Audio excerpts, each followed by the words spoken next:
En el caso de México,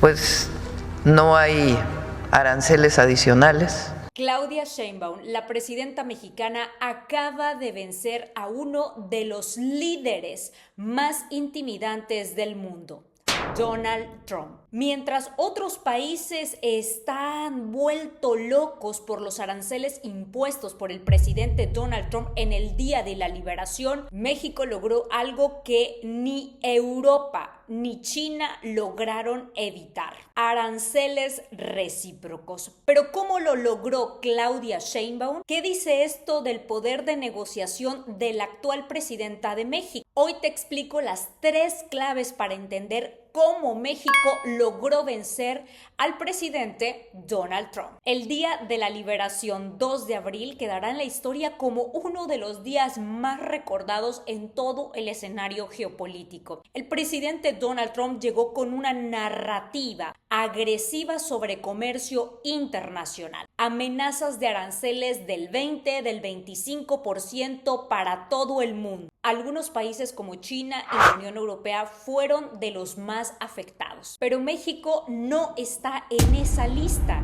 y eso es clave. Escucharon el mensaje del presidente Trump, supongo, ayer sobre esta nueva política comercial, arancelaria de los Estados Unidos al resto del mundo. En el caso de México, pues no hay aranceles adicionales y eso es bueno para el país.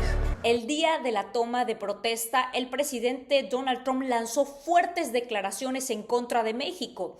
Dijo que era un país de criminales y que estaba matando a los jóvenes de Estados Unidos con el tráfico de precursores de fentanilo. Y por esa razón había que imponer aranceles a un país de terroristas. Esas fueron las palabras de Donald Trump, pero hoy esa narrativa y ese discurso se contradice.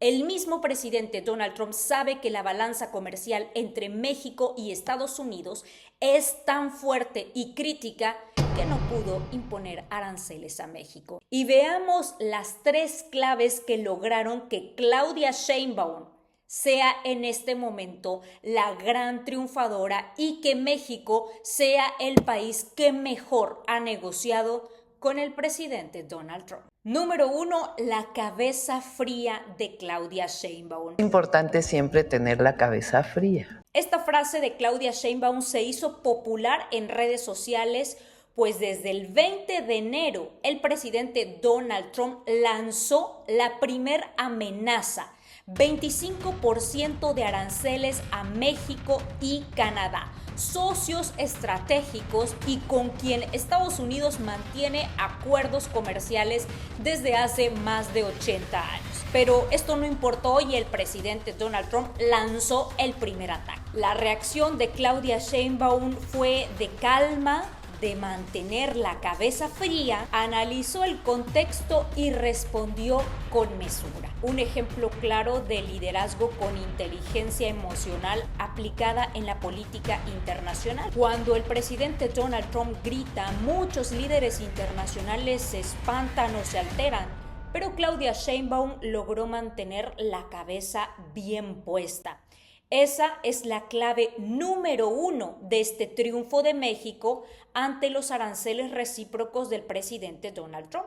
La segunda clave de la victoria de Claudia Sheinbaum fue el respeto mutuo entre Estados Unidos y México. Nunca, incluso frente a las peores provocaciones del presidente Donald Trump, faltó el respeto a Estados Unidos. Que siempre vamos a defender el respeto a nuestra soberanía y un diálogo como iguales, como siempre lo hemos mencionado, sin subordinación.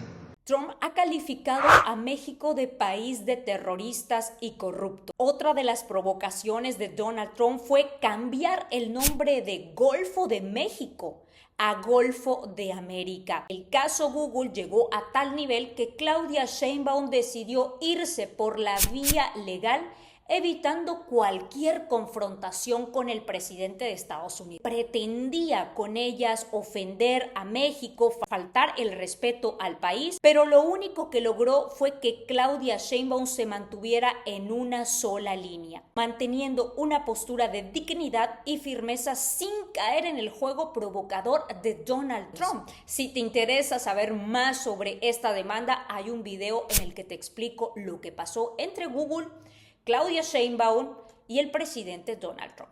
Pero seguimos con el análisis. La tercera clave de la victoria de Claudia Sheinbaum ha sido la negociación. La forma en la que México ha dado cara ante estas provocaciones ha sido a través de la negociación estratégica encabezada por Claudia Sheinbaum y Marcelo Ebrard. Aunque algunos no quieran reconocerlo, pues tiene que ver con la buena relación que hemos construido entre el gobierno de México y el gobierno de los Estados Unidos. Esta dependencia mutua representa el 80% del comercio exterior mexicano con Estados Unidos, convirtiendo a México en el principal socio comercial de Estados Unidos. El comercio bilateral entre ambos es tan fuerte que representa cerca de $1 millón por minuto. Imagínense lo que esto significa para las grandes compañías estadounidenses y para la industria interna mexicana. Pero no solo se trata de la relación comercial. Estados Unidos y México tienen una fuerte dependencia de manufactura textil, automotriz y diversos componentes que son esenciales para la industria estadounidense, además de una frontera de más de 3,000 kilómetros que compartimos y donde tiene que haber estabilidad. Trump lo sabe y sabe que castigar a México es castigar a su propio país. ¿Qué significa la victoria de México y Claudia Sheinbaum en el escenario geopolítico? Punto número 1. México se posiciona como un jugador clave en la era del nearshoring. Incluso desde Europa la visión es que Claudia Sheinbaum es la mejor política y estratega mujer en este momento en todo el mundo. El respeto internacional no se impone con fuerza, se gana con inteligencia. Este hecho puede influir en la percepción ante otros líderes y mercados internacionales y es lo que está ocurriendo. Muchas empresas están volteando a ver a México porque es un punto estratégico y sobre todo está habiendo estabilidad. Cuando un país logra que incluso Trump lo respete, hay algo más grande que una buena negociación. Hay visión estratégica, hay liderazgo y hay un futuro que se está construyendo con cabeza fría. ¿Será este el inicio de una nueva era para México? ¿Tú qué opinas? ¿Fue suerte o estrategia política? Te leo en los comentarios. Yo soy Carla Avendaño, analista político. Te invito a que te suscribas, a que le des like y nos vemos en el siguiente análisis geopolítico.